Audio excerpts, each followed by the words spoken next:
ګرانو کتونکو السلام علیکم. زه محمد سلمان همدرد د حق غږ پښتو چینل خبري لنډیز کې ستاسو کوربه اوس تاسو پام را اړوم د مهمو خبرونو لنډیز ته.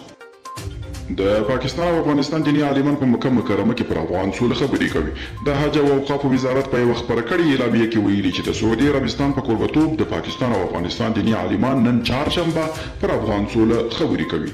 له افغانستان د امریکایي ځواکونو د وتلو بهیر 50 سلنه بشپړ شوی دی. د امریکایي پوځ د مرکزي قومندانۍ تازه رسنیو ته ویلي چې له افغانستان د سرتیرو ایستلو بهیر پر مخ روان دي او دوی بریالي شوي دي چې دغه بهیر تر 50 سلنې بشپړ کړي. هیل نشریې لیکلي چې اوس د دې وخت دی چې پاکستان د ترهګرو د ملاتړي هیواد په توګه اعلان شي.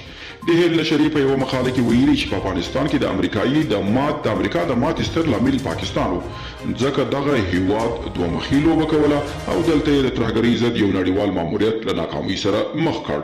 او په استرالیا کې د هغه پوځي محاکمه پیل شوې چې په اورزګان کې یې بې ګناه ملکي وګړي ځورولي وو. د راپورونو له مخې رابرټ سمیټ تورن دی چې په 2012 کال کې یې اورزګان ولایت کې یو ملکي بې ګناه بزګر وهلی تړلی او وروسته یې خپل یو عسکر ته امر کړی چې هغه په ډزو ووژني.